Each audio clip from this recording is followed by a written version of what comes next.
smash a hard workout, be good for a day or two, and then fall off because you're human.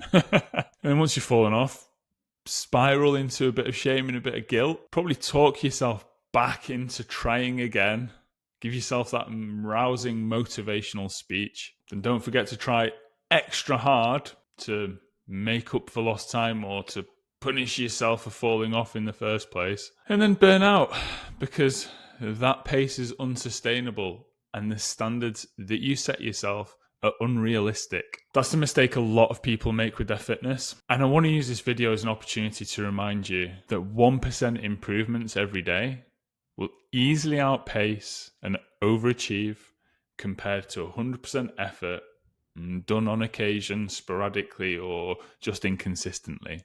You don't need to be perfect, and you don't really need to make up for lost time either. Those big bursts of effort, they fill you with endorphins and adrenaline and dopamine, and they feel successful on paper because they make you feel good. But in reality, it's inconsistent, and inconsistency will always sabotage your results.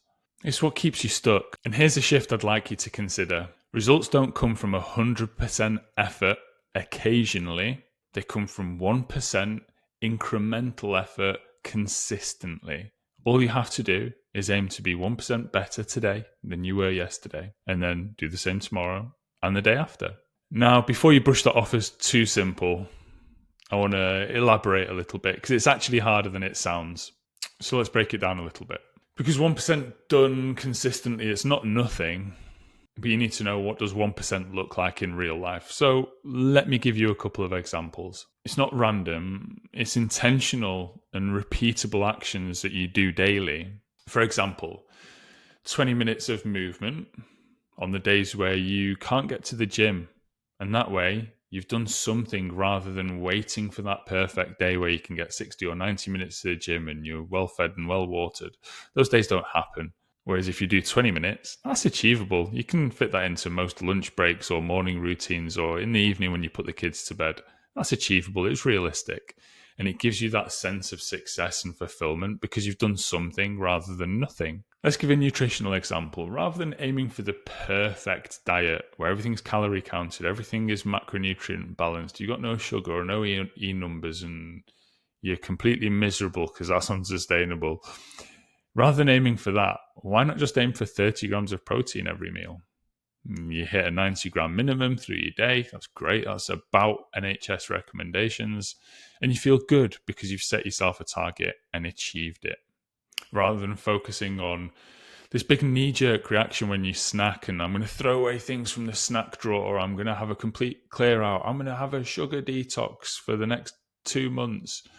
Why not just focus on having a glass of water before you snack, leaving it 10 minutes and seeing if you still want that snack? The chances are you don't. And then you've given yourself this sense of success and reward for having taken a 1% simple action that leaves you feeling good. And actually, it moves you quite far towards your goal. Rather than that guilt spiral after you sat there in a big carb coma feeling stuffed after a huge meal, why not make the focus just eating slowly enough for you to recognize when you're full and when you're satiated? Give that food time to hit your belly before you've eaten another plate or gone back for seconds or already reached for dessert before it's actually hit your stomach. Will that not leave you feeling more of a winner than stuffing yourself so hard you're busting at the seams like some cheap Build-A-Bear? Probably. None of those examples are extreme. Do 10 minutes of exercise, 10, 20 minutes, have some water, eat a little bit slower. They're not extreme, but stacked daily, they compound fast. And here's a couple of reasons why this works better than just trying to go all in and then dropping off for a couple of days because you've worked at a pace that's not sustainable. Number one, big days often lead to soreness, fatigue, and then rest days that go to 2 or 3 or 4 rest days because you're so tired and exhausted from the huge workout. Those maximum effort days then turn to huge gaps, whereas 1% days, you can repeat them tomorrow and the next day and the next day.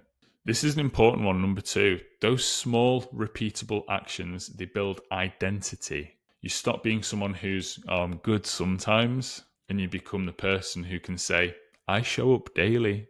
That identity shift is everything. That internal dialogue that we give ourselves is, man, I only turned up one day last week.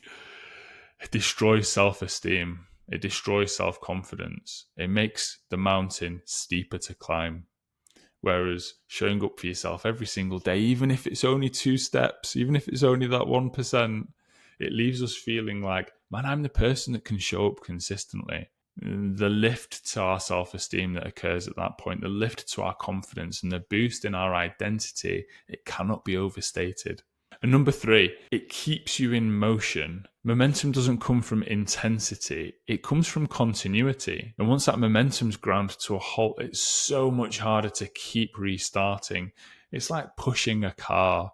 When you push a car, the battery's gone flat, maybe one tire's flat, and it's so hard to get going.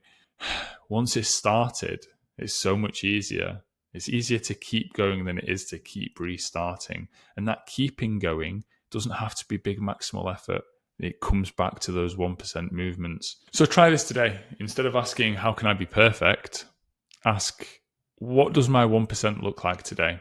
And then just define yourself 2 or 3 actions you can take today that are going to keep you moving forward. Something that is guaranteed you can complete. Not hopefully, guaranteed. If it's hopeful, the action's too big for where you are in life at the moment. And I'm just going to say that again. If you feel hopeful rather than guaranteed, the action you have set yourself is too big for where you are at today. Smaller, more bite-sized chunks, 1% steps rather than 50% or 100% leaps. And here's the important part. When you feel like doing more, ease yourself into it. Do it. But the condition of your win and the condition of your self-esteem is still that 1%. It's not an achievement of 50, 100, 110% overachievement. It's the 1%.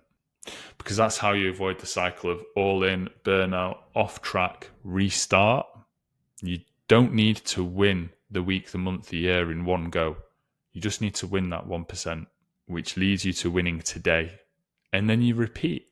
And that's how real results are built. Quietly, consistently, daily.